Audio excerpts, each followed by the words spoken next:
Hello everyone, happy Thursday. Thank you guys for being here. Today is very significant and very historical. Today marks the 96th anniversary of the bombing of Tulsa, Oklahoma. So this is a very special day, and this is why we chose to have our launch and our press conference today on June 1st. We're gonna go ahead and watch a video on what the Tulsa Real Estate Fund is. Many of our communities have experienced a type of economic erosion where many properties are left desolate, unsafe, or even vacant for extended periods of time, mainly due to practices such as redlining, mortgage discrimination, blockbusting, deindustrialization, and economic disinvestment from the public and private sector. In addition, studies show that vacant properties in a neighborhood are correlated to increased violence and criminal activity. The most common method of economic revitalization that occurs in most of these communities is called gentrification. This is where members of a more affluent community pool public and private resources in order to make investments into poorer areas, forcing some of the most economically vulnerable members to move away. In the end, the community loses its identity, culture, and history, while the problems of poverty, lack of economic resources, or quality education still exist for the displaced.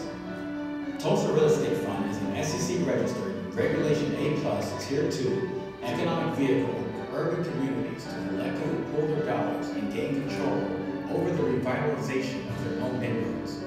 Due to a new SEC regulation, for the first time, members of the community can invest as low as $500 into a real estate crowd fund and become part owners of all types of real estate investments, such as hotels, apartment buildings, schools, hospitals, or even large blocks of single or multifamily homes. Here's how it works. Tulsa Real Estate Fund will collect capital from a pool of socially conscious investors, then search for quality real estate investment opportunities in economically depressed neighborhoods, purchasing properties to be fixed up and either sold or held onto for rental income. As the properties make payments and/or increase in value, the fund participants as co-owners of the portfolio of investments will receive an 8% preferred return and a 50-50 split of the remaining profits with the fund managers. In addition to receiving a return on their capital, the Tulsa Fund real estate investor will have had the opportunity to create jobs in their community, participate in neighborhood improvements, positively impact local public spending, all the while creating a new legacy of ownership and financial investment. We welcome you to explore this innovative 21st century economic solution.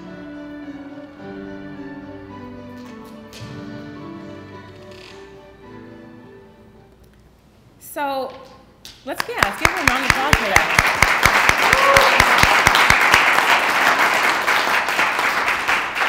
How many of you learned something watching that video today? Right? So the Honorable Minister Louis Farrakhan says the greatest bondage is ignorance. So when you know better, you do better. So when I see this and I'm enlightened, I'm educated, it makes me want to be involved, as it should all of you. So I'm going to introduce to you Rob Jones. Rob Jones, can you come up, please? Rob Jones is a finance professional with over 15 years of experience in data analytics, equity financing, equity research, mutual fund operations, hedge fund operations, performance reporting, treasury, tax strategy, compliance, big data processing, and personal management. Following his passion for helping the underprivileged, Rob Jones left his management position at Morgan Stanley and devoted the next 5 years to counseling at-risk youth, teaching, public speaking, campus ministry, and spiritual outreach programs before joining his current firm, Tiger Global, in 2006. He lives in New Jersey with his wife and 2 sons and volunteers as a deacon and board member of his local church, several charity-based organizations, and as an assistant coach of his son's sports teams. Introducing Rob Jones.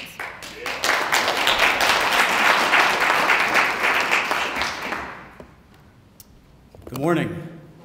So I have the pleasure of introducing this amazing star-studded all-star panel. And I also have the opportunity to explain to you why this is such a great day. And so I think I really have the easiest job here. But when Ernestine said I get a chance to grab the mic and say a few words, I said the 2 things I love to talk about are economics and history. And so she said go at it, the team said go at it. So I just want to explain a little bit on what is missing in our education. And many of these things that I'm going to share, I've just learned.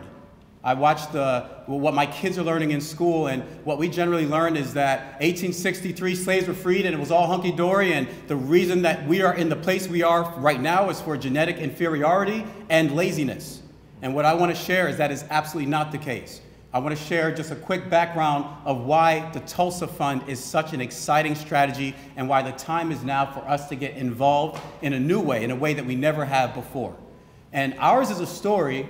And when I say ours, the Africans in America, ours is a story of resilience in face of major opposition. We know that the 13th Amendment, of course, one of the clauses said that you're free except if you're a prisoner. And so as soon as the 13th Amendment was passed, immediately the peonage system took place.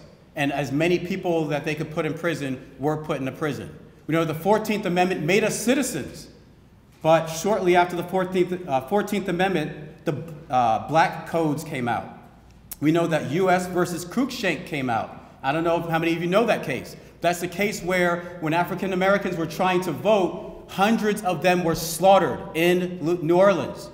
And because you could not serve on an all-white jury, then the case never got brought to court. So what they did was they asked for federal protection, went to the Supreme Court, and the Supreme Court said, sorry, it's up to the states to fix things. We can't control that. And so all of the perpetrators who killed and slaughtered hundreds of African Americans who were just trying to vote were set free, and none of them were prosecuted. And that just cleared a way of over 100 years of major discrimination. You may know about U.S. versus Reese. U.S. versus Reese, a gentleman went to register to vote, and this is after the passing of the 15th Amendment. He went to register to vote, and where he went to pay the fine, they said, we don't accept fees from you people. And so he couldn't pay the poll tax. And so then when he went to the actual registrar, he said, well, where's your receipt from the from paying your poll tax? He said, I don't have a receipt, but I went and got an affidavit that said they wouldn't accept my funds. And so they said, well, no receipt, no vote. He went back. They said, we're not going to take your money. He took it to the Supreme Court. The Supreme Court said, sorry, it's up to the states to decide. And so that 15th Amendment was nullified shortly after it was passed. We easily recognize that the government has had no desire to fix social rights. Civil rights, yes, because they were fought in courts, thanks to the hard work of many of our educated that were part of the NAACP and put together these cases and these arguments to use the Constitution to our favor. But social rights were immediately taken off the table in Reconstruction. Why? Well, if you start to give social rights, then you have to remove anti-misogyny laws because they're contracts. And if there's a marriage contract, then what rights you have to put in place to protect businesses also apply to marriage contracts, meaning a black man and a black woman from the north, or a black man and a white woman from the north could come down south. And so the U.S. Supreme Court said, sorry, we're not going to touch social rights at all. We're going to let the states decide that. Now you hear this thing, states' rights, states' rights, states' rights, states decide. Well, just remember historically at that point, 90% of us were in these slave-owning states, or these former slave-owning states. And so when you hear states' rights, that just basically for us and most of our history economically just meant we have no access to mainstream economy. We were told immediately after the Emancipation Proclamation that the white Southern aristocrats will bring the black man as close to slavery as possible. Mississippi said, our job is to break their back. And these were government officials. We know that even fleeing was difficult. We know that for the tickets to get onto a train during the Great Migration meant that to get a ticket from the northern manufacturing firms that were trying to pull people from the South and take them away from the crippling conditions where it was slavery, because we know that sharecroppers, only 20% of them actually kept $1 at the end of the year. So 80% were in exact same economic condition as they were before 1863. And so when they tried to flee, having a ticket into a railroad meant death if you were found. So even the tickets to get to a manufacturing job, because they were hemorrhaging the work and the labor force for the Southern economy, tickets basically meant death or it meant imprisonment. And so people had to hide tickets in order to escape the Jim Crow South. And of course, Jim Crow South, we hear this, Jim Crow South, that's such a horrible place. I'm so glad we got out of there.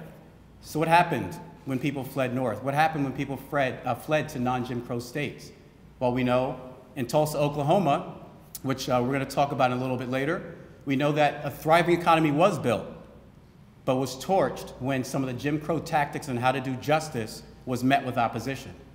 We know that the summer of 1919, these people who were migrating received some of the bloodiest beatings, and they say the Red Summer, they talk about race riots. At that time, we know that the race riots weren't riots, they were race rampages. Black people were killed in the thousands during this time period. In terms of where you live, we're talking about neighborhood improvement here. Well, how did the neighborhoods get to where they got? Well, ask Dr. Ocean Sweet or Dr. Alex Turner, who were physicians who were educated, I believe both at Howard. And they felt, I would like to not be told where I'd like to buy my house. And as soon as they attempted to move into a predominantly white neighborhood, Ocean Sweet was surrounded by over thousands of people who pelted stones at him and broke the windows down. Dr. Turner was forced by gunpoint to sell his house hours after taking possession of it. The gunpoint was from the police.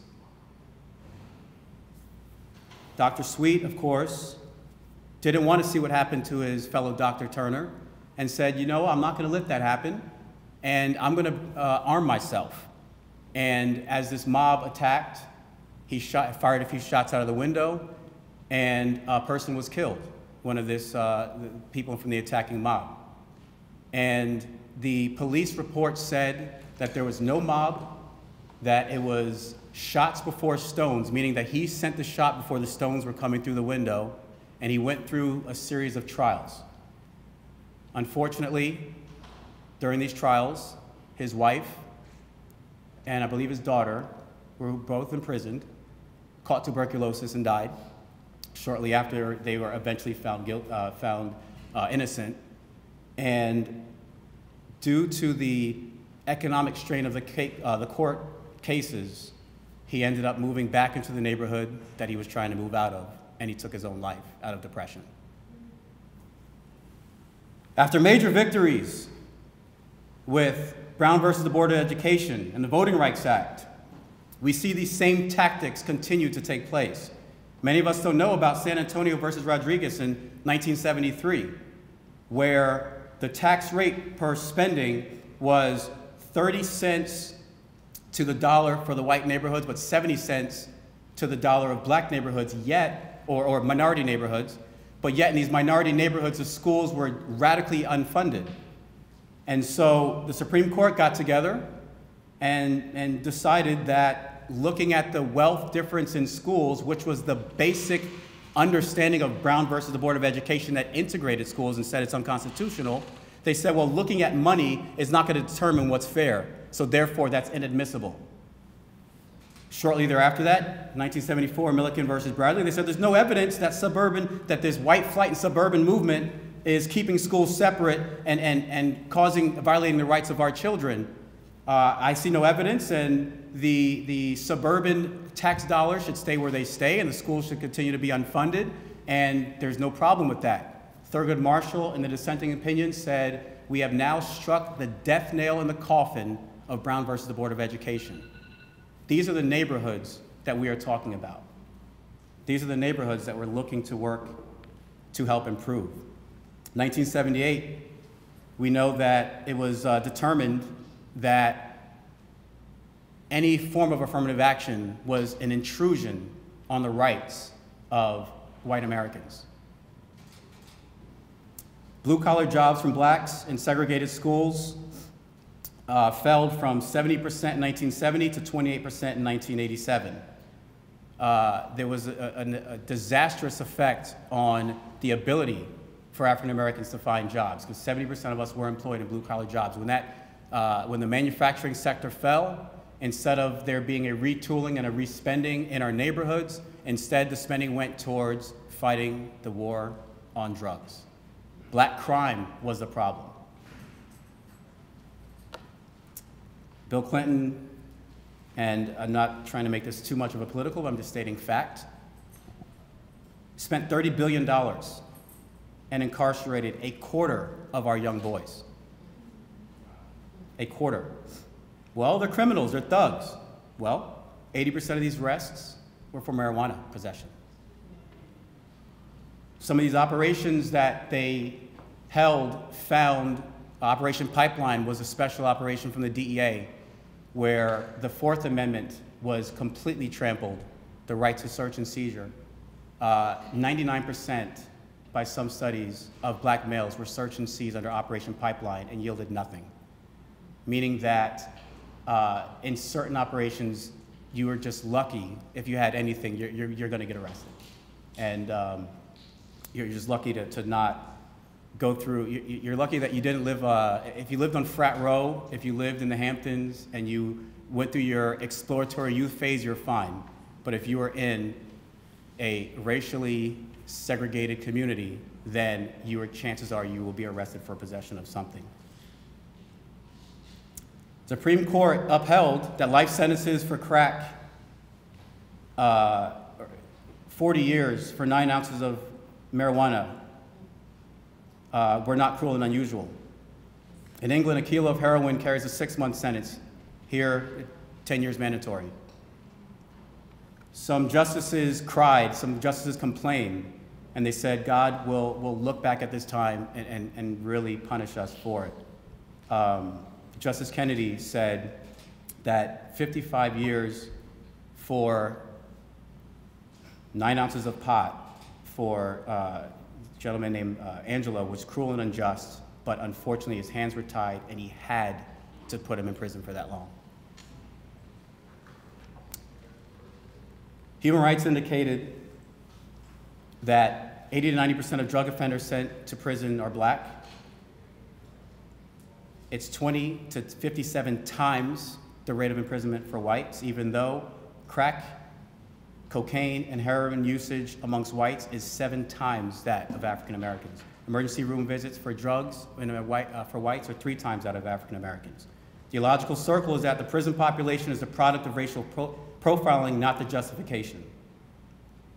Where we stand now, we saw the stock prices for the for-profit prison industrial complex decrease and plummet once Barack Obama, in his last year of office, decided that federal contracts for privatized prisons needed to be repealed. These stocks soared up to 250% once this new administration took place with this concept of law and order. We need us. This is the time where we absolutely need to be creative. We need to work together. We need to be innovative. We're not here to, of course, repeat the past, but to show confidence in the future. Hebrews 11 says that faith is being confident of what you hope for and being certain about what you do not see. Our confidence that we will make a difference is in the people in this room. Specifically, this panel that we've had the pleasure of working with and seeing what they've done and the impact that they're making. The confidence is not just about rehashing problems, but the confidence is that there are people here that live by that confidence. There's 2 things. You can either have knowledge or you can have determination. Knowledge means I know what's happening. Determination says I'm going to do something about it, and even if I don't know how to do it, I'm going to find out how to do it.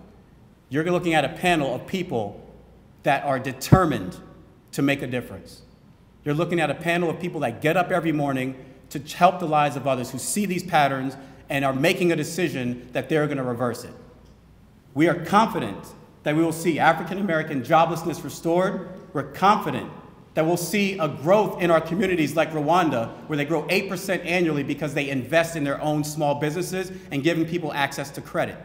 We're confident that we're going to see a business class of African Americans starting their own businesses and getting funding and actually making a difference in hiring people in some of these communities where joblessness is upwards of 40 to 50%. We are confident that the high-interest furniture rental, payday loans, and lottery places will be replaced by credit unions, venture capital firms, back-owned banks, and incubators. We are confident that the single-lane highway out of poverty will be turned to a 6-lane highway where we're not just happy that a few people are doing well, because remember, in slavery, there were 300,000 free people, and we can't just point to the small group and say we're fine. We're confident that we are open up lanes to give capital into our neighborhoods and make a lasting difference. And it's with that confidence, I want to introduce our panel.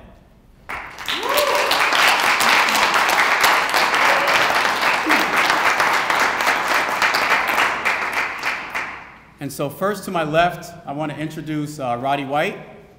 Because we're in Atlanta, he needs no introduction. Roddy White, as you know, played his entire career here in the Atlanta Falcons, 11-year career. He was an All-Pro. He was All-NFL. He was just a phenomenal athlete that did great things here, but that's not why he's at this panel. He's at this panel because he puts his heart and soul into giving back. His foundation gives scholarships, gives actual dollars to scholarship recipients. It is not just something he put his name on. He actually reads each of these letters that he gets and determines who gets these dollars. Last year, he gave $40,000 to deserving students based on academic performance because he is interested in seeing that lane open up to give opportunity to a people who have found opposition at every place. Ladies and gentlemen, Roddy White. Thank y'all. Thank y'all for having me today. Me personally, and how I view things is basically this about the black community because I came from poverty. Me and my mom and most of my family, we lived on a dirt road, and we lived in a house with multiple family members. And my mom pretty much worked 2 jobs her whole life until I was fortunate enough to make it to the NFL. And prior to that, my grandma pretty much had to take care of us and take us to all sporting events and things like that while she worked and things like that. So it was tough. My upbringing was tough. And when I moved to Atlanta, I always wanted to get involved in the community because one of my friends was actually from Atlanta. He's from the West Side. And I would go to his house in college, and I would walk around the neighborhoods and stuff like that, and I would see the areas. And what is crazy is my year that I was coming out of college, and the Atlanta Falcons was literally coming every week to come see me in college. It was like, we're gonna pick you. I'd already kind of knew the city because I'd been running through it for 3 or 4 years with him, and going to see his family and things like that, and just going to the parks and going to the communities and seeing the little kids run around and stuff like that. And I always told myself, well, if I get drafted by them, if I have an opportunity to get drafted by them, I'm gonna go back in these communities and try to do my best to figure out how could I help these kids. And, and I did that, and for the 11 years that I've been here, I went back in those communities. I went to all the Boys and Girls Clubs from South Georgia to West Georgia to just about everywhere, and try to give them as much help as possible and bring as much people along as I can, to help the kids in there because they just need just a little bit of motivation, a little bit of push, walking through those doors and them actually seeing, professional athletes and things like that gives them an opportunity that they can make it to where I am. And the more that we get our people to make it to where I am, the better off we'll be and a better off situation because they'll just continue to do what we've done and give back to the community and inspire the kids that are underneath them to be someone special. So, that's what we're here for. This fund is going to put everybody in perspective because, you don't have to be rich to do it. You could be the normal human being and invest in the Tulsa, real estate fund, and, you can have a piece of whatever new thing that we build in our communities to bring it back, and together we can all get that done. And that's the message that, we want to pass today is that all of us together, we put our money together and put it into a fund and go after and get you know, and build houses and build up our communities. Then we get Walgreens, and then we get CVS's built in our neighborhoods, and then lo and behold, we get highways and things like that. And that brings traffic, and once traffic comes through, a lot of other different options and money coming to your neighborhood. So that's what we want to do, and that's the goal, to get everybody involved here and just mass produce and just make this as big as possible and help our people out. Thank y'all. Thank you. Our next speaker, Councilman Ivory Young, has been on the west side of Atlanta for years. He had the opportunity, of course, of moving into better housing, better area, better neighborhood, but he and his wife, Sharice, have dedicated their time to seeing the improvement of the conditions of those who are less fortunate. He's been the councilman of a community that has been ravaged, schools closed, low employment, high unemployment, low employment, high dropout rates. But yet, instead of picking up his bags and running like so many of our strong leaders have done, he's still there. And it's his faith that it ignites and inspires. Talking to him and Sharice, who have a desire to see God's will be done, who see that what God has put on their heart is to give back in a major way. And when he heard about Tulsa Fund, he jumped on that opportunity. He invited our team, he invited myself and Jay to meetings and said, please, we need help, help us and let me help you, because we need to help our people need it. And so Councilman Young, who's up for re-election in November, is not here because of that. His track record is proven. His heart is proven. His love for his constituents is proven. And it's with excitement that I'll bring him up here to share a few words. Thank you. My name's Ivory Lee Young, Jr. I bring you greetings on behalf of the 59th Mayor of the City of Atlanta, Mayor Kasim Reed. I bring you greetings on behalf of 16 members of the Atlanta City Council, which I am one. I bring you greetings from the West Side.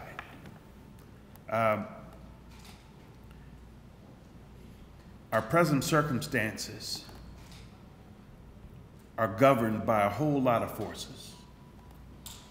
65 years ago, in 16 days, I had a grandfather that I never met. Died 7 years before I did in the Black Belt of Choctaw County, Alabama, simply because he was a black man. In the middle of a heart attack, which he was diagnosed, they said that he neither had enough money or insurance, that he needed to go to a hospital 40 miles away that would serve his kind, and on the way to that hospital, he died. This man that I never met had a lot to do with who I am. They were tenant farmers, which really was a bit of an affluent status. They were not sharecroppers until May 5th, 1955. And my father, the oldest of 7, 13 and a half years old, had to take over the farm, which they were immediately evicted. And they immediately, for the next 5 years leading up until his high school graduation, he was a sharecropper. And when he tells this story, it's hard for him not to get emotional.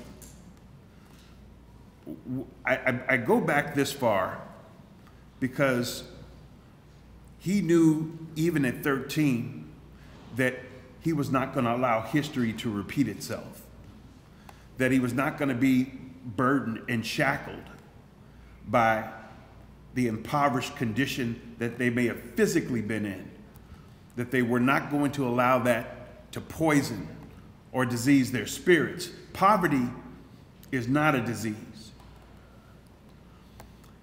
He walked almost 200 miles and joined the United States Army in Montgomery, Alabama, which enlisting was not easy for African Americans enlisting in anything.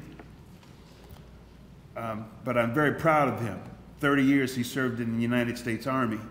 And I didn't realize until I was an adult the extent that him and my father went through to prevent me from considering agriculture as an option until I was a grown man, and he began to tell me the stories.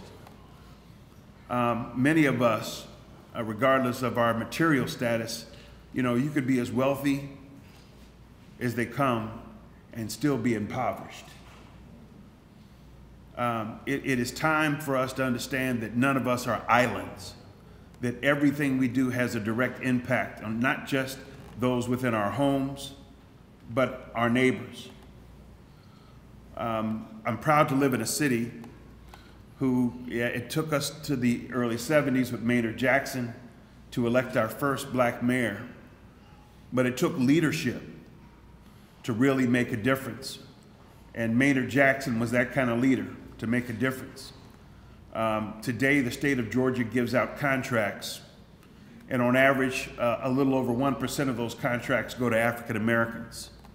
There's no easy pathways. And what has been a black African American led city for many years, since Maynard Jackson, we have a legacy on average of 35 to 50% of our contracts being made available to minority, black, female-owned businesses. But you'd find it hard to believe how difficult it is, even under the leadership of black folks, to make that happen. And there's so many things that have an impact on that. First, there's no greater power. We talk about Brown versus the Board of Education.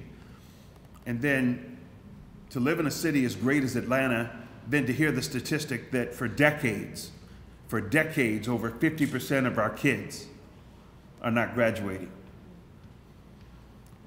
Over 50% of our kids are not graduating from our public school system. Almost 100% of our schools are 100% segregated.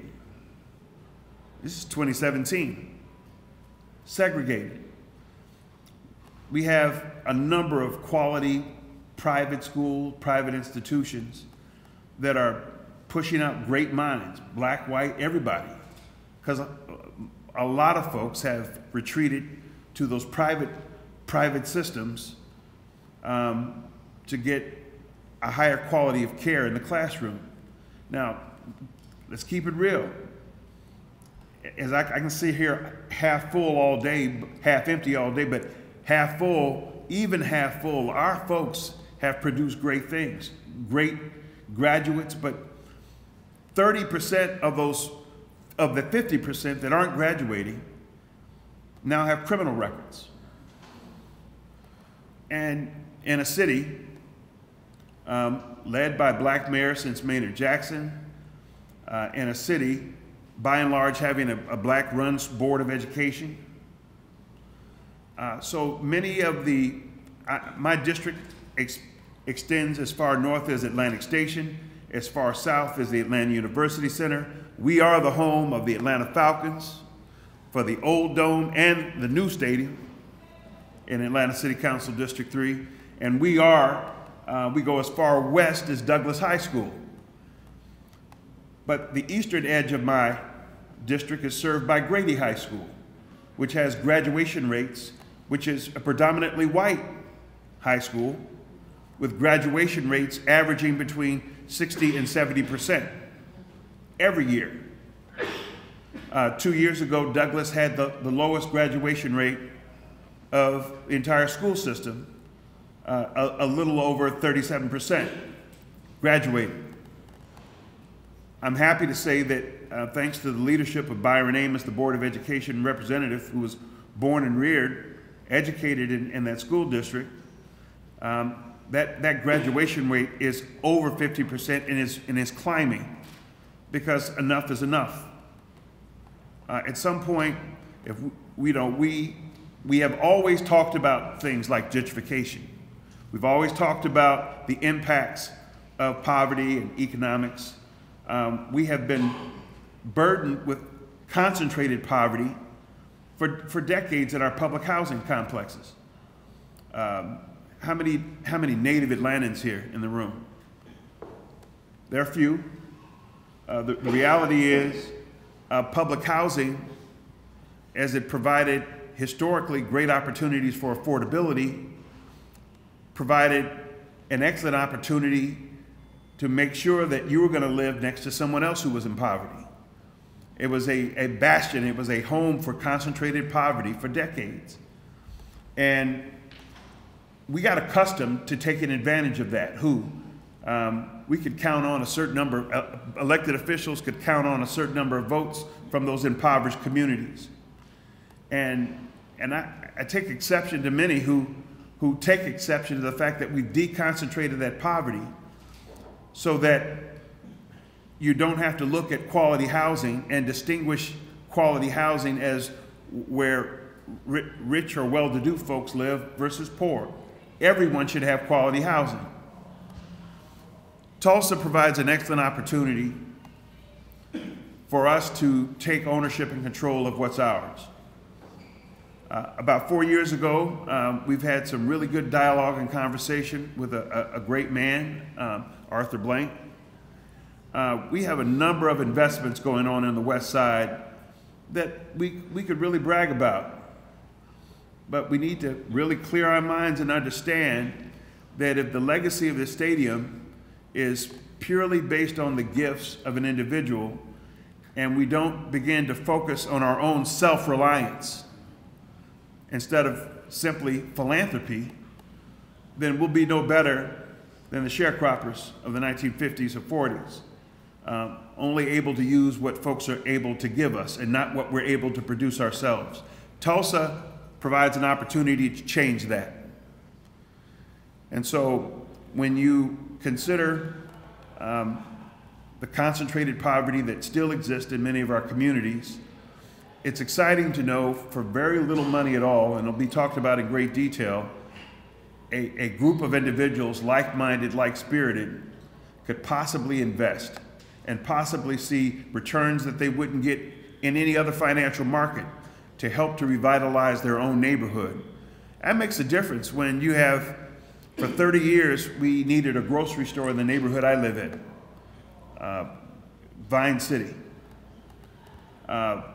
We were able to entice Publix finally to locate, and they, after 4 years, they relocated and moved, provided no explanation.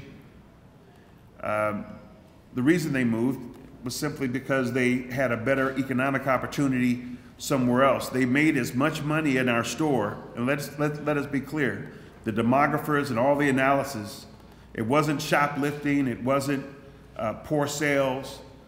The economics of our community is as strong as many neighborhoods. We spend a lot of money, but most of the time we're not spending it with us.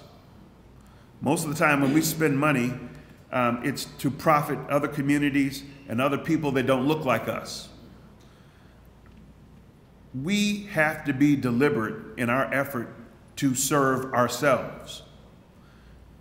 And that's what Tulsa has the opportunity to do.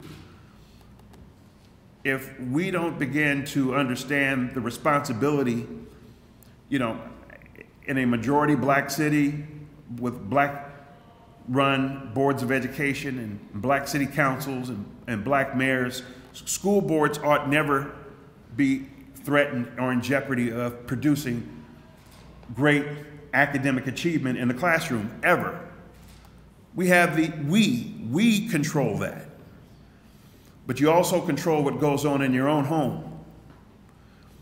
So I am on the west side of town now. It should be said that we have some things that are happening. We have a black-owned Chick-fil-A that's about to open up on Martin Luther King Jr. Drive. And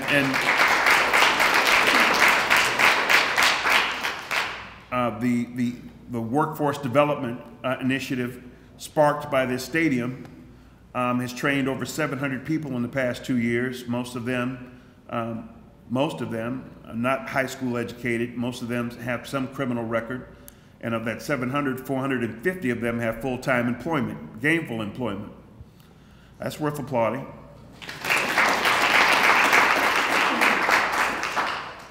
Right now, today, if you choose to buy a house in the city of Atlanta, anywhere within the city of Atlanta, we've created down payment assistance programs where you could get up to $10,000 to $20,000, depending on where you live and what you're trying to buy, for down payment assistance, free money.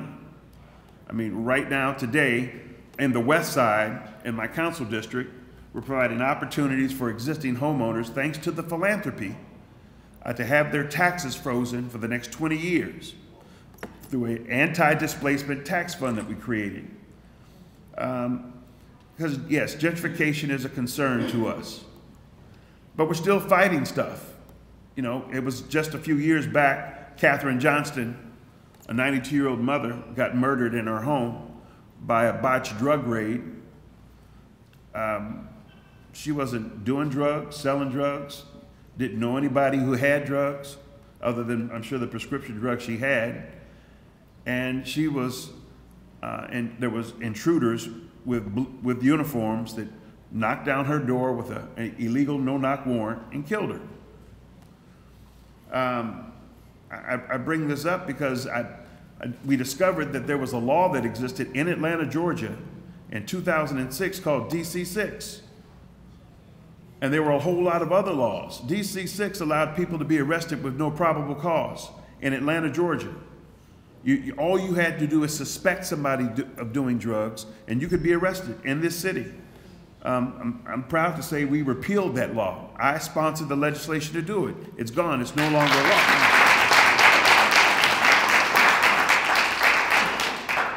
But marijuana, you know, I was raised, I don't do drugs. I've never gotten in contact. I'm just saying. You know, I'm a husband to the most beautiful woman in the world, my wife, Minister Shalice Steele Young. I'm a father of two grown daughters with 3 beautiful grandchildren. And when they talk about drugs, we just say no, and then count on the Holy Spirit for a little help. But the real is marijuana arrests are highest amongst us, as it was said earlier. There are a lot of disparities in our criminal justice system that have us locked up a lot more frequently than others. I talk about these things because there's still work to do. We're not giving up because we failed some folks some years back in the classroom when they had opportunities to matriculate through high school and we failed them and then move on to other things and they just chose to drop out. When that happens, we failed them. Everybody can be educated. What role will you play? You know, if my grandfather, the one who did live long enough for me to know, on my mother's side, if you've got any knowledge at all, that obligates you to be a leader. That obligates you to share what little knowledge you have with your neighbor, with your family member.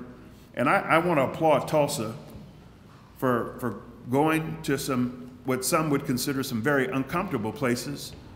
They call it home. And helping to inform people about the opportunities that exist in finance, in real estate. I look forward in the coming weeks and months as we are working with all the stakeholders in my council district to explore what Tulsa can mean for them.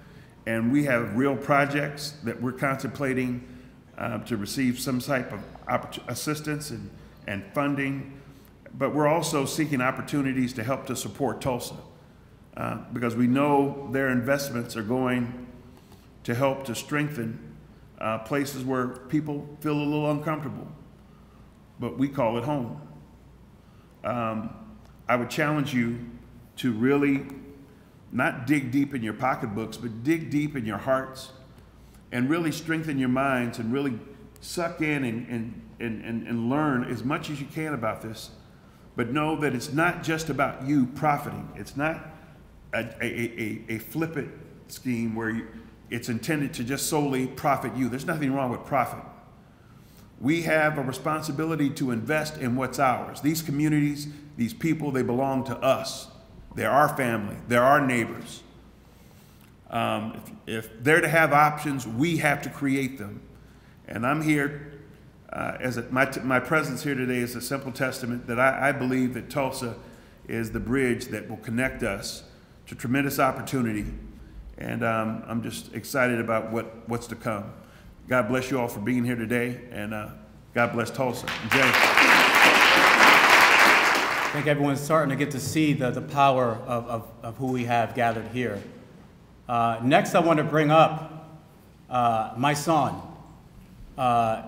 My son, for those who aren't familiar, I know we're in the South, we're in Atlanta, the home of trap music, but back up in New York City, my son right now is taking over the airwaves.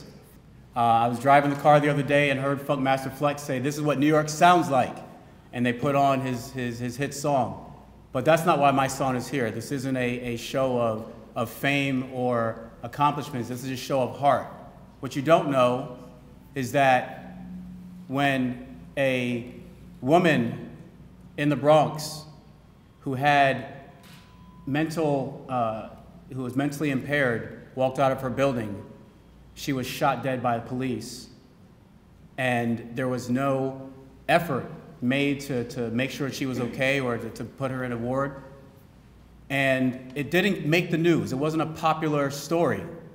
And my son, as a person in that neighborhood, stood out there as a person who had means, said, "No, I'm gonna go back there and make sure that her honor and this tragedy is brought to light." What many don't know is that my son every Friday goes through one of the most brutal, horrific screenings to get onto Rikers Island, which is far worse than what the TSA does, and you're not treated with any gentleness or respect. He goes there every Friday to talk to some of the toughest prisoners in the worst conditions, the kids that are in their cell for 23 hours a day, many of them for crimes that either they didn't commit, it's a third strike, they're receiving ridiculous sentences just because they had a felony record of non-violent economic crime, but now are just facing horrible conditions. So he goes there to give them hope. And he'll share his story on why he has a keen interest in that. But I want to bring up somebody who's actually out there making a difference, my son. Good morning, everybody. That was a very generous introduction. I mean, I'm just basically pretty much just trying to do my part.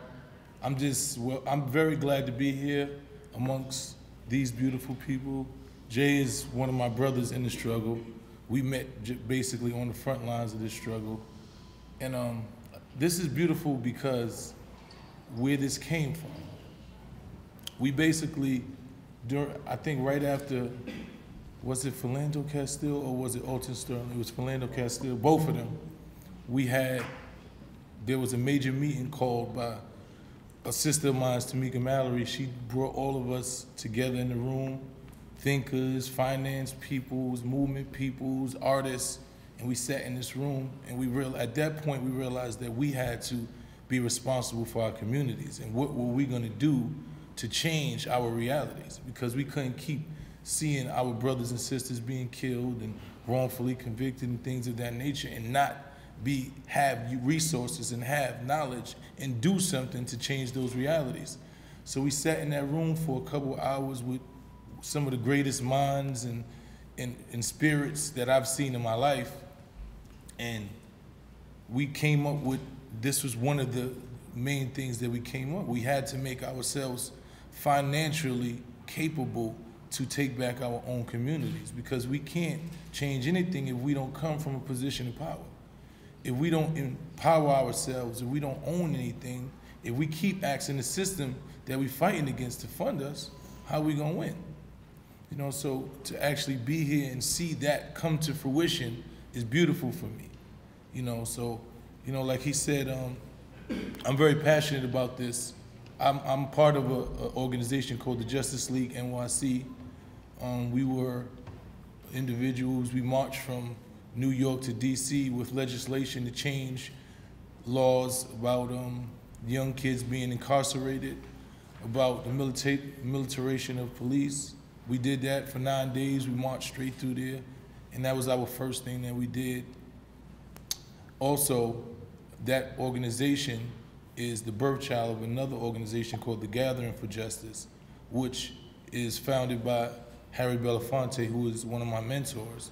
And what he always says is, those directly impacted must be the solution.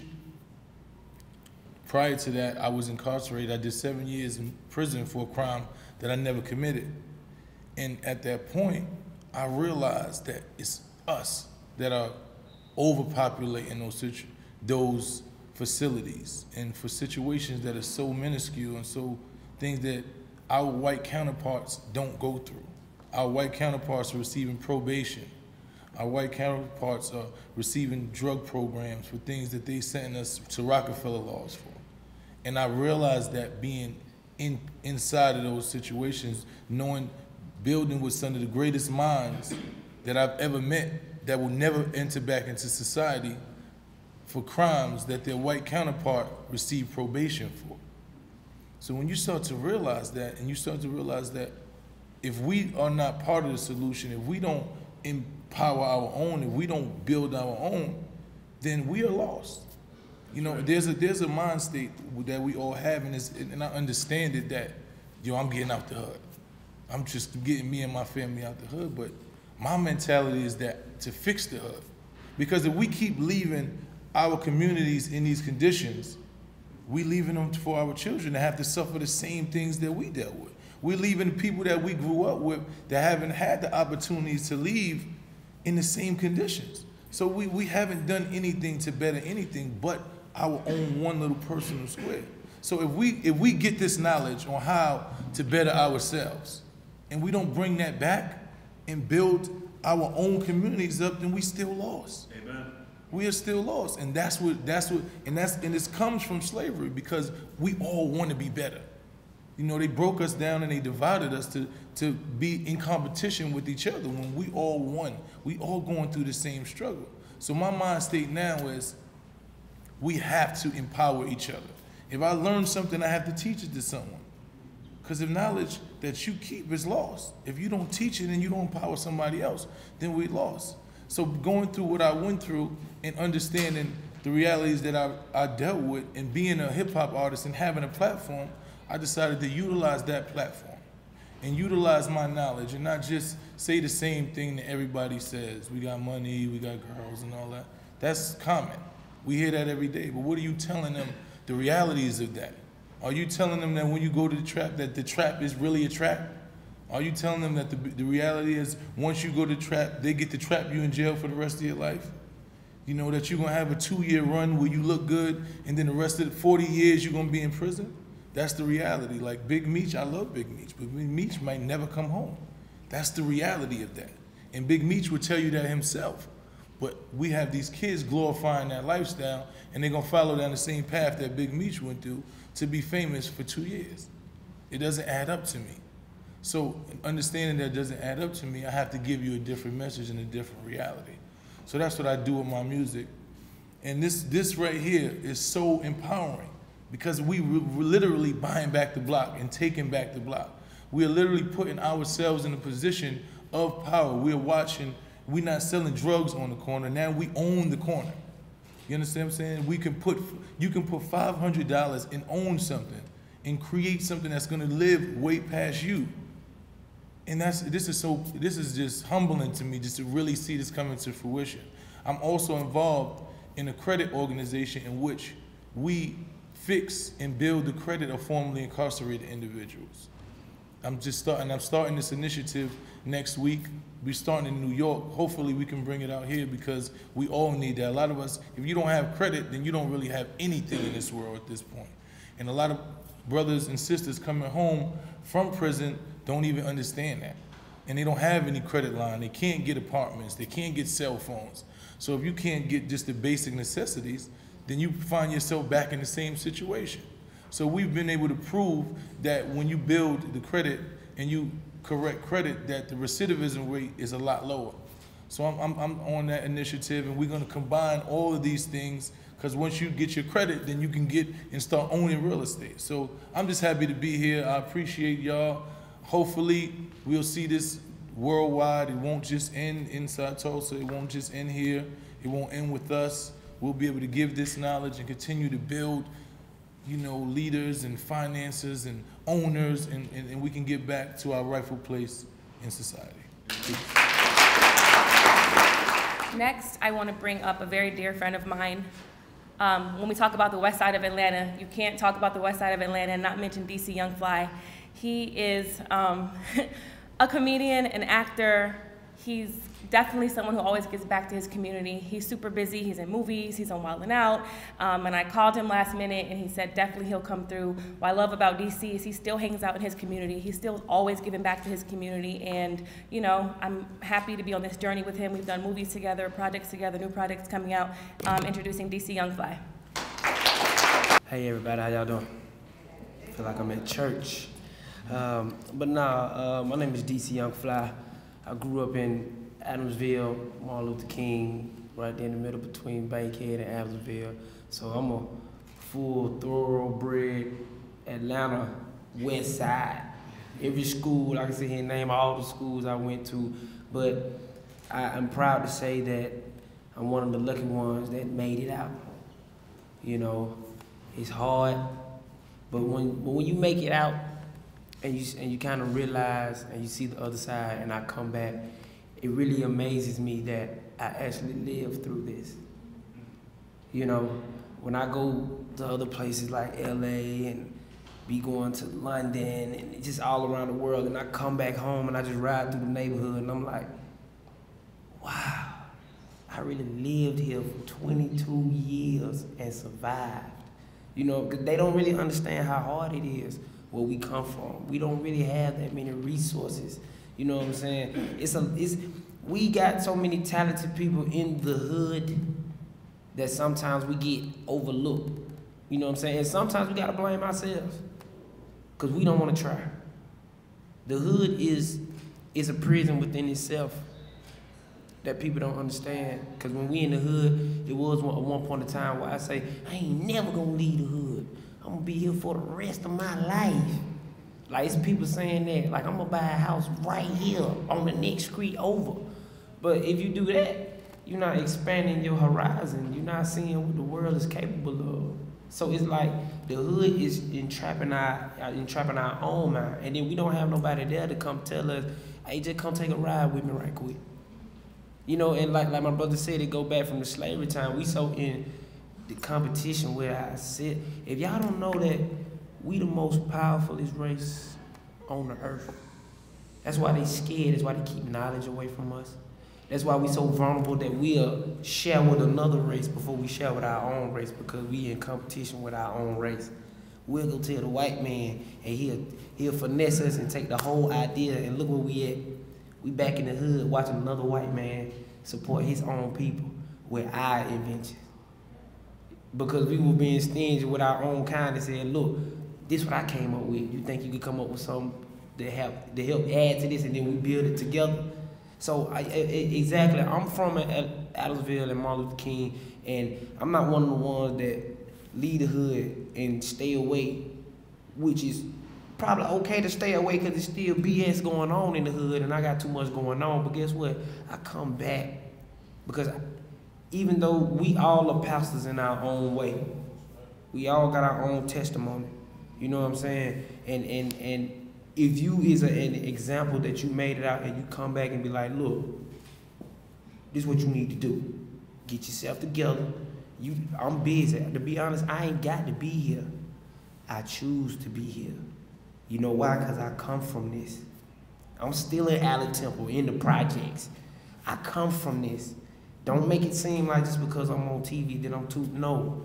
I'm coming in here with, is y'all minds on another level? Or is y'all mind still on here? Because if your mind's still over here, well, I'm going to go hang in the next building and see what they talking about. And if they minds are elevating, then guess what? I can help you, brother. Now you're thinking outside the box. You feel what I'm saying? Some people just want to be stuck in the hood. Like, I go back in the hood. It's like an evaluation. Life is an evaluation. We got to millions of different people in the world. You're gonna meet people. It's up to you to take what you learn from that conversation. It's up to you to take what you learn from that situation. You know what I'm saying? Every day is just a learning experience for me. Like, me being here is showing that I care for my community. You know what I'm saying? Like, I really care. I'm coming up with a day to give back to my community. It's nobody that's from that side that is throwing like fun days. You know what I'm saying? Like, it's gonna be a day that I'm gonna have a whole bunch of moonwalk for the kids. I'm gonna be giving away bikes, shoes, because the kids need that type of motivation and inspiration to be say, you know what, whatever DC did, I wanna be just like DC, or try to do that route in DC, because when I came up, we were looking up to the dope boys. Every time I step out my house, somebody's selling crack. It's a crack bag in my driveway. So it's like, even though I was forced into the situation, even when I tried to go get a job and they denied me, I was forced into the situation of to sell dope and to go out here and become a statistic. And one thing we gotta encourage our kids and put it into their head, they gotta pray. They gotta pray. We gotta really teach a lot of individuals that God is real, man. And if you pray, and if he help you through a situation, tell somebody your testimony, man. You may never know who needs to hear it. And just because you're having a bad day, it's people always having a worse day than you. You know, everybody in here can walk. You can get up right now and go find another way. Somebody can't walk. Somebody is paralyzed right now. Somebody is blind. You got eyes. So it's like the stuff that we take for granted. It's somebody out there that would die to be in your position. Amen. I don't think y'all heard me. The stuff we take for granted right now, somebody will die to be in your position. So it's like sometimes we the reason that's holding us back. We can't blame nobody else. That's right.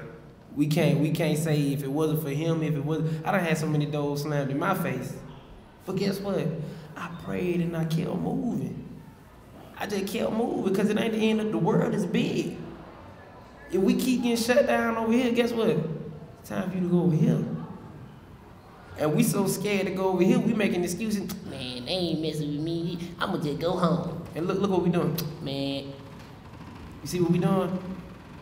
Man, the world's so big, you can go over there, go over there. I used to walk from my house. This is how dedicated and determined I was. Even though I was doing my thing, I used to wake up every morning. They had they built like a little recreation center on Martin Luther King, the Adamsville, right there in front of the Charter High School. You remember when they first built that? People used to go in there and go on the computer. They used to have like little job fairs. Go in there and go on the computer. I used to wake up and walk from Bolton Road, walk to that recreation center every morning. I probably, you know what I'm saying, was doing my thing before I got there, but guess what? I went. You know what I'm saying? I went because I wanted to be better. Like, I wanted to work. I wanted to get out here and do something myself. I didn't like the position that I was in. Guess who was stopping me? It wasn't you. It wasn't you. Just because they telling me no, I'm still able to go see what's going on. Somebody gonna say yes. Somebody gonna say yes. And somebody gonna see me trying to work. You know what I'm saying? You never know who watching you. Somebody might be watching you just to see how you know what I'm saying, react to being shut down. They looking at you. They might can't help right quick, but they looking at you. But when they grab you and they know what type of person you is, they got something for you. And some people gotta pray. And when you pray, you can't doubt what you pray. You can't be praying and be like, oh man, it ain't go. No, when I pray, I knew. Let me tell you something. When I used to sit at Collier Park, 9 o'clock in the morning, be doing my little thing, you know what I'm saying, trying to get my thoughts together, but I knew. No, real talk. Listen to me now. But I knew I was gonna have the world screaming my name. You feel what I'm saying? I knew that. Because I knew the type of person I was growing up, how people just engaged to me, and I knew what I could offer to the world. I said, when I get the chance, I'm going to have the world screaming my name. Look at God. My name is DC Young Fly.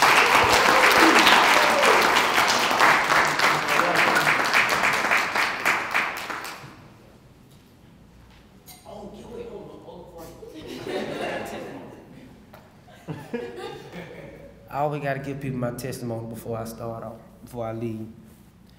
I became a comedian. A comedian chose me. I didn't choose to be a comedian. You know what I'm saying? I was funny all my life. I used to be out here in the streets. You know what I'm saying? I used to be out here. It all started in 2013.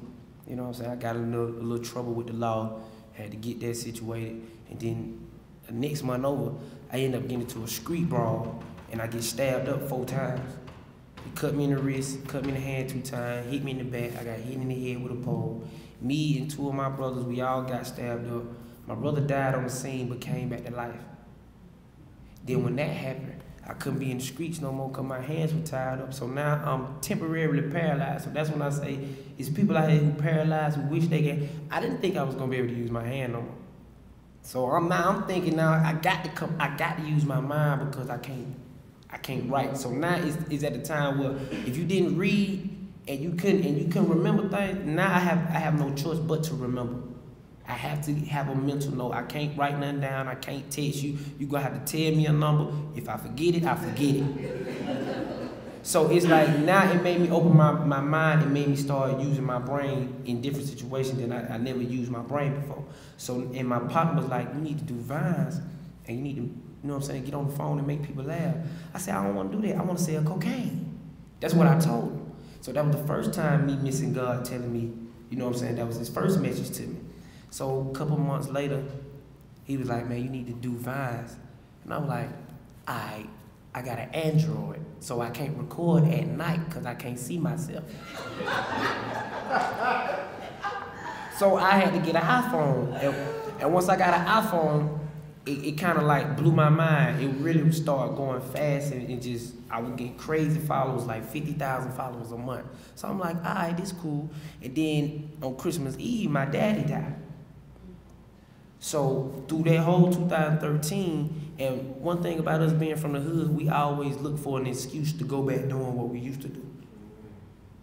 Man, my daddy died. That's why I jumped back in the street, man. I ain't want to do that comedian. No, that's an excuse.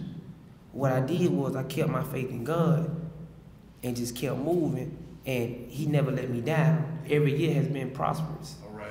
I'm in TV shows, I'm in movies. I got my own TV shows. I got 4 TV shows. I got the next 3 years lined up. I'm going to keep praying because I know he's real. God is real. My name is DC Young Fly. Amazing to see answered prayer. And the prayers of your family, the prayers of your father, to see them answered. And I believe, Councilman Young, you mentioned you know his father.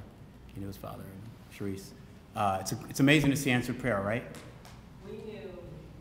We know DC Young Fly. I'm an associate minister in Greater Springfield. Oh, so you knew about that? We came after, under Pastor Tracy B. Wheeler. But we knew DC Young Fly.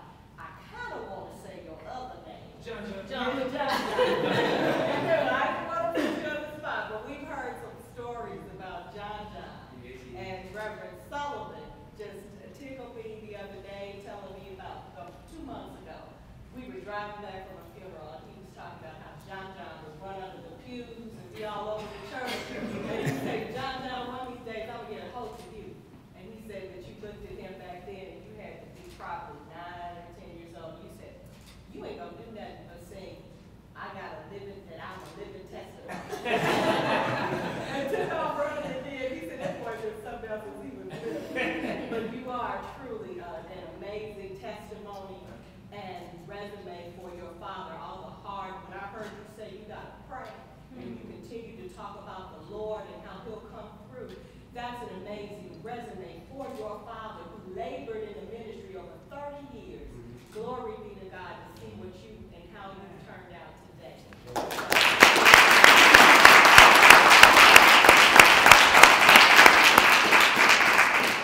Amen.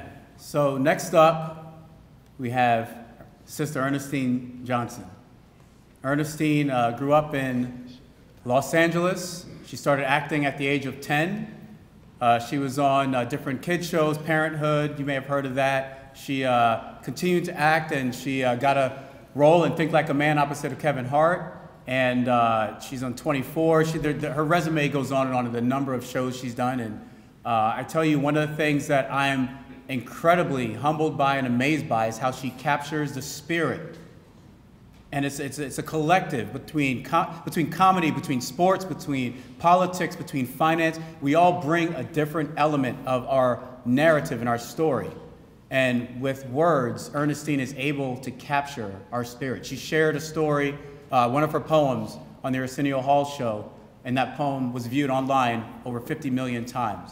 And I believe poems like that should be mandatory for our Black youth. Ernestine Johnson. I often wonder, if I was hopelessly hanging from a cliff, would you reach your arm out to save me? If I was desperately gasping for air, staring in the face of death, would you press your brown lips against mine and then bless me with one last breath? Or have they made you completely forget about me? Black men, I'm speaking to you, because it seems as over the years you've lost your love for us, but your love for them grew. But let's not forget, the darker the berry, the sweeter the juice. And it's not that she can't love you, it's just that, black man, I was made for you, sculpted by the hands of God to love, feed, nurture, protect, and compliment you. And there is no ands, if, buts, or maybes. It was the black woman's breast milk that even fed the master's baby. When you were young and fell and scraped your knee, it was your mother who was there to tend the stitches and fix your breeches. See, the black woman has always been the black man's saving grace. But somewhere between L'Oreal commercials, tanning salons, lip injections, and ass shots, you've put us all in a cultural rat race, leaving us with just enough self-esteem for us to chase. Chase a dying breed of a man that's running so far and fast from home, we feel the need to pick up the pace. Spewing words of vulgarity, calling us every name in the book. But the Bible says unto a woman, a man is supposed to speak life. The Bible says the man that's found a good thing is the man that's found a wife. But you freely spit these words of obscenity, robbing us of our royal grace. How could you call a black woman a bitch, then go home and look your mama in the face? Woo. And society will have you thinking the grass is always greener on the other side, but trust and believe when shit hits the fan, the bounce in her hair won't stop her from walking you and those papers straight to Chase, and on that we can bank. Black men, let me help you. The grass is greener where you water it. The more you water, the purer the fruit. And if you'd study the origin of your true history, you'd be watering at the root, because mass media won't educate you on your royal oats. See, they'll have you thinking our history started when we were shipped over in those boats. See, they want to make you forget about black queens like Amina, the queen of Zaria. Candace, the empress of Ethiopia, the queen of Kemet, Nefertiti. See, those are the faces you would never see on TV. And black men don't think shit changed because ain't shit changed since the 60s. They doing everything but wearing white hoods, burning down churches and flags. Every chance they get, they'll Kim Courtney and Chloe your ass. And I cried tears when I wrote these words because I'm standing here open like king. But what about me? What about your queen? Don't let these false images of society make you run. There are still good black women out here walking fresh out of the pages of Proverbs 31, and we are crying out like I'm all you need. I'll sew the thread, I'll bake the bread, I'll keep you mentally, spiritually, emotionally fed. Black man, I will pull greatness out of you. I'm preparing myself for the day like the Bible says, you leave your mother and father, and we become one. I would happily give you your first son. We will be a great team, and we will do things like I'll teach him how to tie his shoes, and you teach him how to drill the screws, and I'll make us all dinner, and you could just do the dishes. But mass media has convinced you to need 2 chains and need 2 bitches. But just like your mama, when you fall, I'ma always be here to tend the stitches and fix your britches. And my soul grows weary, and my heart sometimes stings, because through all the trials and tribulations, every inch of my body still believes the black man is king. And in case you didn't hear me, the black man is king, and I'll bow down at his presence. And I believe God cut me from his rib so I can mirror his essence. Black men, take care of it, and it will take care of you. Take care of home. Treat your women like a precious stone. With clean hands and a clean heart, touch her soul. Thank you.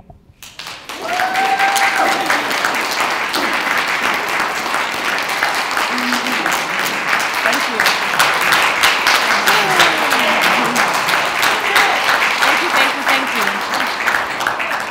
I know we're running short on time, and I definitely wanted to just share a few words. I didn't grow up with the story that most of us grew up with. I didn't come from poverty, or from a physical standpoint, I didn't come from poverty. I grew up thinking I was better than everybody. I had multicultural friends. I didn't come from the whole background where, you know, I didn't have the things I needed growing up. I was very privileged and very spoiled. But what I didn't know, that I was still living in poverty. I was impoverished in the mind. I was mentally impoverished. And it wasn't until I got to college and really started educating myself and really awakening myself and opening up to myself to who I am and who my people are and who my community is, because I didn't know who I was growing up. I didn't know what it meant to really be a black woman or a black girl. I wanted to be like everybody else. I wanted to be like the girl with the blonde hair and the blue eyes who everybody loved in 5th grade. I didn't like being black. I didn't have no pride in self. So when I got to college and I opened up my mind and studied and said, wow, I'm black, and that's very special. And this whole time I've been hiding it and I've been overlooking it and not really understanding what it meant to be this gifted, to be this talented, to be the original people. I didn't know what that meant. So fast forward, coming to Atlanta and being around Jay and being around Letitia and really just opening my mind to who I really am and what I really come from, it is an honor and a privilege to be standing here and to be a part of Tulsa and to be a part of a vehicle that's going to help others who were like me growing up unite and know who we are. So when I did that poem, Black Love, to me, Black Love means black unity, and that's what Tulsa is all about. So I'm very grateful to be here, and it's really an honor, and it's an honor to be able to use my gift. Growing up, I always thought I was gonna work for someone else and I was gonna be a part of this company that was owned by a white man, because that's all I knew was white men owned companies, white men owned real estate, and I didn't have that privilege. So, you know, the Bible said, Proverbs 18:16 says, your gift will make room for you and bring you in front of great men. And God showed me my gift and brought me in front of great men, so I'm so excited and so grateful to be here today.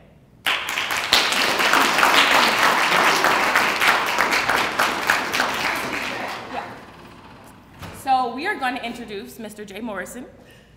Definitely just wanted to say a few words.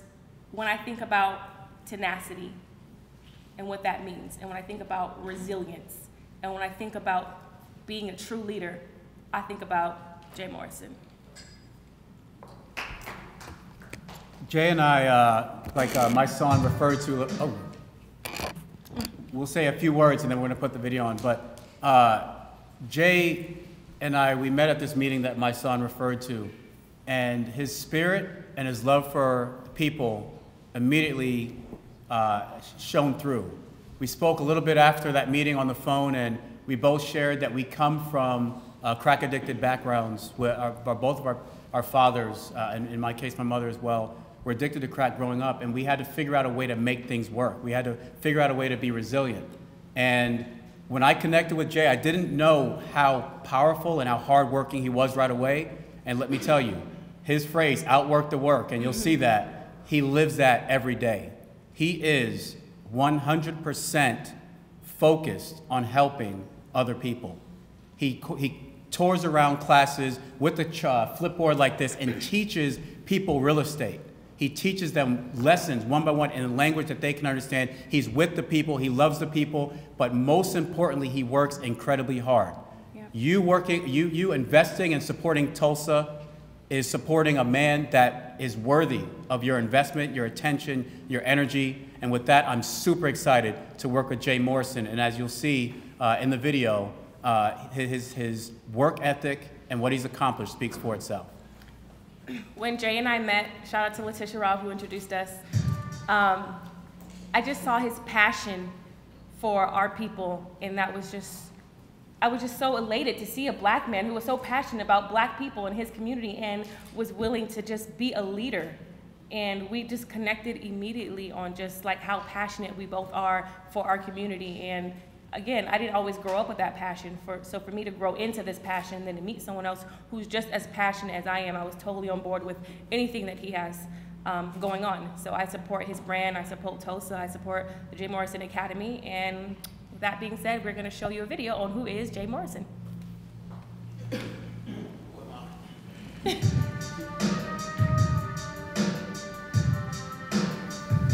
My life growing up was a lot of diversity in the fact that we were below the poverty line. I remember going to apartment buildings before we moved in there to sweep out all the dead roaches and rats.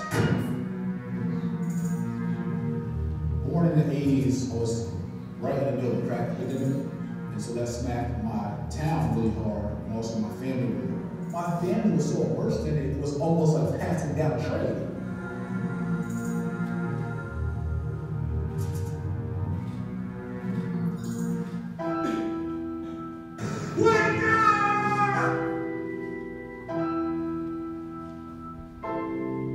The epiphany came that brought me out of the streets and out of the drug dealer cycle and lifestyle was in North New Jersey on the block.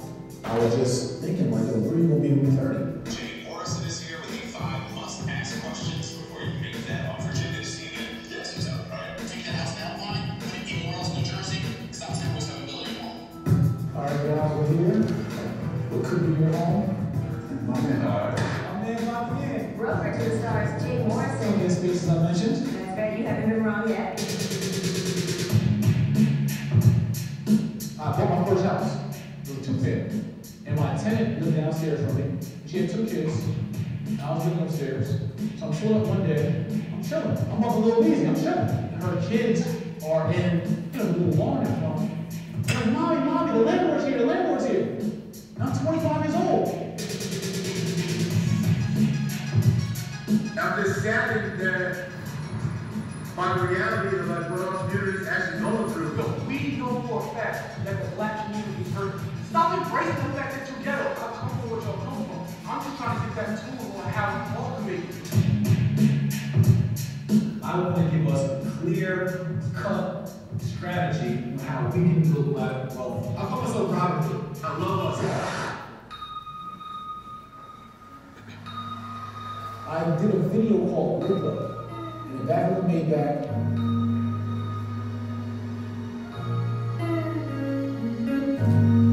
And in the video, I was talking about us black people getting our ish together.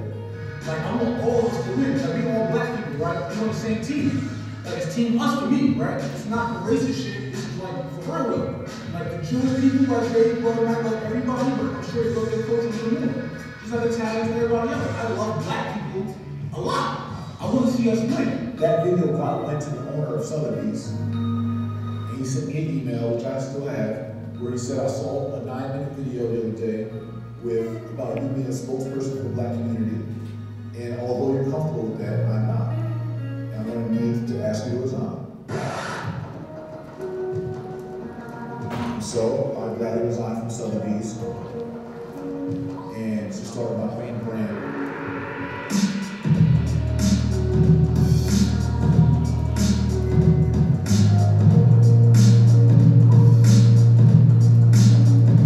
Hey, what's up? It's Jay, Mr.Real. I'm contracting a property, flipping that contract to the next investor, and making money in between. And that's something that I teach in the Jay Morrison Academy. But we all need to have something that motivates you to have such a burning desire in your life and that committed to it. I'm just really happy. I'm really excited. I can't wait to get back into my lesson and see what new things he has to offer. So I basically learned the entire business of wholesaling through the academy. Jay Morrison is leader of the YMC Community Coalition. YMC is Young Minds Can. For me, my purpose is all about saving the hood. It's my offering to our community in regards to how to repair ourselves socially and economically.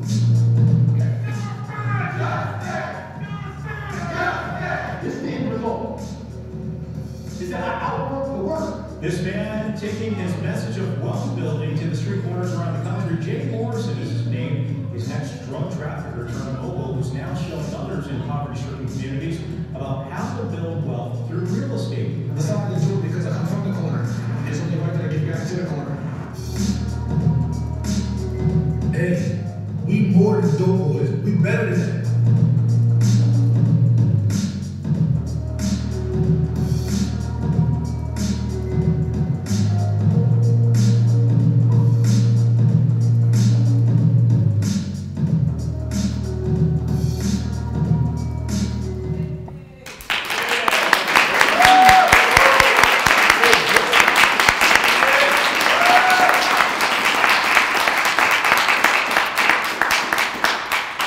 It is with an absolute pleasure and honor to introduce Mr. J. Morrison.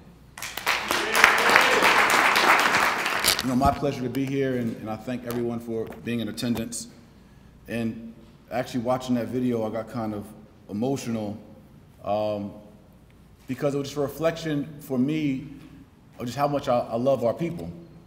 And when I hear Roddy's story and DC's story and Rob's story and Councilman Young and Ernestine, and I see all of our different backgrounds as a people and just the struggle that many of us go through, that's where my level of commitment to our people comes from. Because what I realize, and one of the first things I want to say is that we talk about the African community in America or black people, and we talk about European Americans or white people, and we constantly make that comparison, mostly because we can see who's first and been first and also who's been last, and that's been us.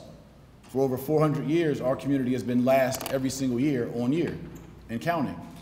And with Tulsa Fund and every business that we create in the J. Morrison Academy, it's never about bigotry or racism or hate or disdain for any other community.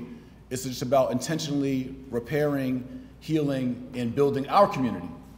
And in most cases, we are made to feel like if you are too intentionally black or you're too intentional about repairing black or African people, that you are racist or you are something negative for you just wanting to love and heal black people. And so if black people are made to feel as if through peer pressure, through media, or through our own stories we make up, that we can't be intentional about loving and healing and just doing for ourselves, but other communities aren't intentional about repairing, healing, or loving us, but we can't do it ourselves, then how the hell do we get healed? How do we get better? How do we get out of the economic, the political, and the social conditions that we're in if we don't intentionally go fix it? The same way we were intentionally broken is the same way we have to be intentionally fixed. And so after the Freddie Gray protest, which I was a part of, after the Freddie Gray protest, there was a bus trip to Baltimore by BET, Black Entertainment Television. And during that protest, many people were talking about, well, what's the solutions for our community? That was one of the common topics. Well, what's the solution? Because everyone's talking about the issues. We all know the stats and the issues. Well, actually, everyone doesn't know. There's more light needs to be shed on it. But after we identify these issues, how do we actually get to being solution-driven and reverse engineering and solving a problem, plugging the holes? And that's my thing. My thing is being a problem solver. It doesn't matter that I grew up in poverty or that my parents had crack or heroin addictions or were in prison or I went through physical and emotional abuse at home or there was a high school dropout or I'm a 3-time felon, I served 2.5 years in prison. None of that matters. It just matters that where do I end up in life and what's going to be my solution for myself. And so with the heart of many of us on the panel, and my song kind of hit on it, DC Young Fly as well, Roddy hit on it, as someone that quote unquote made it, or someone that has been talented enough, fast enough, strong enough, smart enough, or just lucky enough to make it out of what I call the burning house. Our community has been in a burning house. And so for those who are the talented 10th, or just blessed enough to have made it out of that burning house, I feel like it's our obligation to catch our breath, turn back right around, and go save the rest of our family that's in that house, the women, kids, and the dogs. And so I think it's just very important that us as black men and women and those who are, we're all a leader in our own right, as you are fortunate enough to have made it, however you made it, whether that was being an exceptional athlete, whether that was being an exceptional leader and councilman, whether that's being an exceptional poet and actress, exceptional finance guru, exceptional hip hop artist or comedian. That's why I love this panel. It's just so coincidental. We didn't pick it out this way. We put out and extended our arm to many, many people, and these are people that came to the call to action, but we got like almost every sector outside maybe a chef. We got almost every sector of our community represented here, of people that do this at a high level and have done it at a high level. So what Tulsa represents for me is that as I was doing political activism and people were trying to figure out what's the solution for our community, someone from the crowd, and a crowd full of Bloods and Crips out of Baltimore said, we need to build a Black Wall Street, yo. That was his quote. We need to build Black Wall Street, yo. And I was like, y'all want a Black Wall Street? Well, I'll give you a Black Wall Street.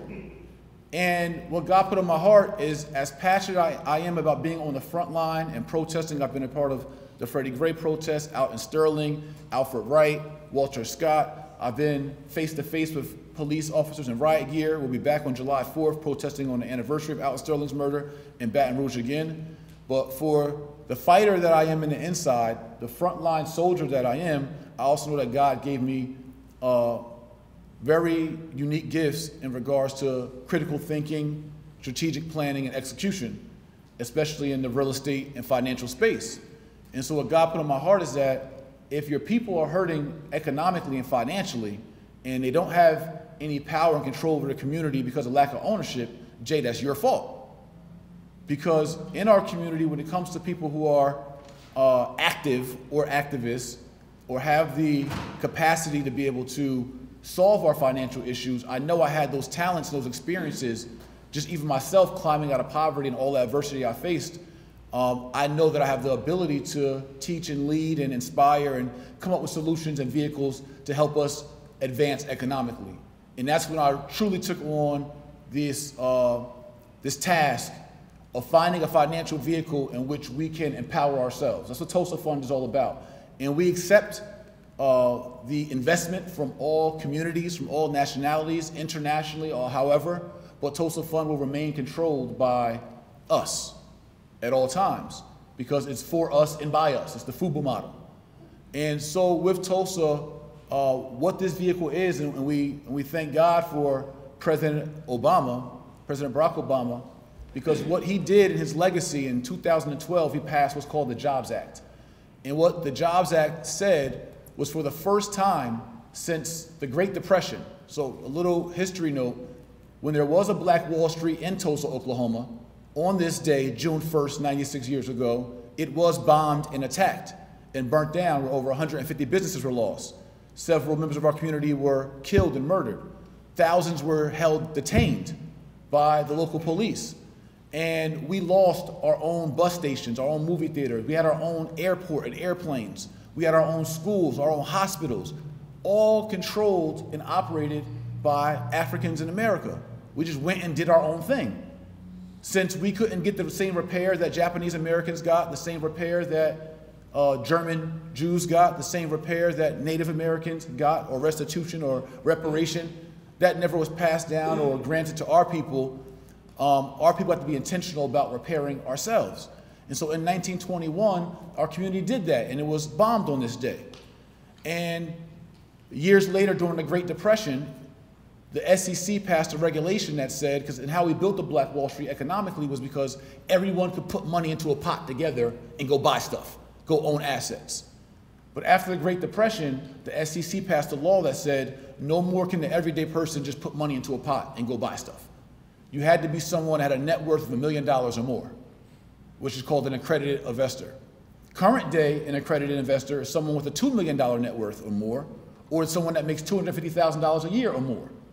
So prior to President Obama passing the Jobs Act in 2012, middle-class people, poorer people, majority of Black people, could not pool their resources together outside of a collection plate or a GoFundMe.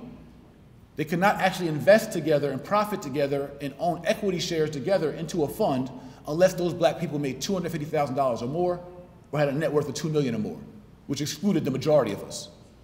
So after this legislation in 2012, the Jobs Act, it now made it possible for unaccredited investors to invest into funds together and be owners and partners in that fund. So we leverage this Jobs Act and we extend President Obama's legacy through the Tulsa Real Estate Fund by launching this financial vehicle which allows anyone from any community, but allows the extension of this 6-lane highway for our community to be able to invest into real estate assets that own businesses. It could be real estate land that owns agriculture and farming. It could be real estate assets that are schools, real estate assets that are hospitals, real estate assets or anything that we need within our community. We can now own it, acquire it, benefit from it, and profit from it together. It allows that the everyday investor can invest as little as $500 and be an equity owner in our fund, get an 8% preferred return, and their prorated share of 50% of the profits. So the maximum investment is $50 million, and the minimum investment is $500. But when you look at a $50 million max, That's 100,000 people putting in $500, or 5,000 people putting in $10,000. But this gives us the opportunity to control our own funds, control our own communities, and really be able to give ourselves the repair that we need. Outside of the economic profit from the investment, it allows us to have control and power and say so. It allows us to reverse gentrification, which is, as we explained, which is affluent communities and corporations coming in to buy up our communities, raise prices, and essentially kick us out. We now can buy up our communities, make prices reasonable, still make a profit, but everyone's a part of it, and we stay in. It allows the single mother like my mother, who was a single mom of 4 with a husband in prison and going through drug addiction, but it allows the single mom or someone of struggling or of adversity to be able to put $500 or $1,000, that $1,500 you might have spent on Christmas, into the fund, but be able to boost her morale and her family's morale and build a legacy for her family by saying, hey baby, we don't got much, but that hotel right there, we own a part of it. We got the paperwork to show it. We're investors in that. So outside of the morale boost and the financial investment and benefit, also with our fund, we're gonna mandate developers that we fund, because the fund is not about us acquiring and buying all the real estate or developing the real estate. The fund is positioned for us to be essentially the financier, the backer of people who have community development projects throughout the country. We'll take projects from all markets. Our focus markets are Atlanta, Baltimore, New Orleans, Newark, New Jersey, Chicago, Detroit, and Oakland, California. But we will take community-related projects in other markets as well. But the purpose of the fund is just to be the vehicle to allow us to pool our resources so we can back up our people who have great projects in these cities, who have the experience, who have the resume, but can't get the financial backing. We want to be that backing for the local small investor and developer who wants to improve his or her community. And so outside of that, we're going to mandate that all of our developments or development partnerships, that they come with apprenticeship programs, where not only that we are redeveloping and rebuilding the communities, but we also have to train people within those communities how to do these jobs. And not just the blue-collar jobs of construction and contracting, but also the mortgage work, also the realtor work, the title work, the insurance work, the attorney work.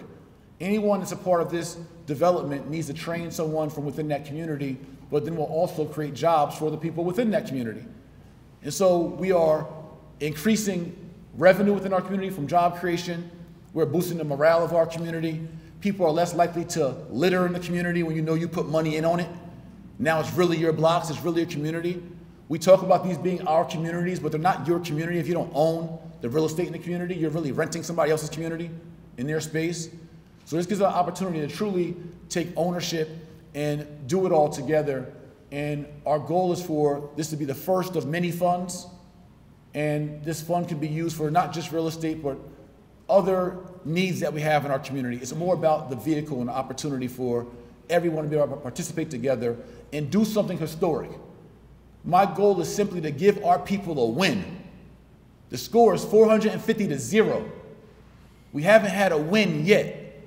And my goal within this next year, we start raising money, we start bringing in money August 17th on Marcus Garvey's birthday. We're not taking in capital right now. Our fund actually goes live August 17th. This is just the announcement.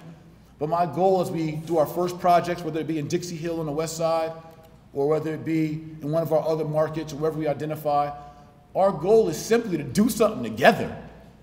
Like, I'm so happy to have everyone here aligned just to say, and it's hard, it's tough working with black people. It's tough. We got to get on the same page and past ego and past pride and past time and I'm busy and I'm famous. But my goal is just simply to give us one win. I mean, more wins. Let's start with one. One simple win and say, yo, you know what? We did that together. Amen. I don't care if it's a $700,000 apartment building or a $7 million development, but we did it together. Where we're challenging each other and pushing each other. We all go out in Atlanta and we see people spending thousands of dollars for renting out a section of a club. Going to Lenox, spending thousands of dollars on Giuseppe's and sneakers and shoes. We could pour that same money back into our community and actually get a return on it and be a part of empowering our community. And so I'm hoping that before this year is over, once we launch August 17th and we announce our projects, that we together can all smile and look up and say, we did Black Wall Street. We gave our people a win. We pulled our resources. We didn't ask nobody for nothing. We're not asking for no donation. We're not passing no collection plate. We're not asking for no subsidies. We're gonna do for self, do for our own, take control over our own destiny, and show the rest of our community and the rest of the cities what we can do, all do if we work together. And that's the spirit of Tulsa Real Estate Fund. Thank you.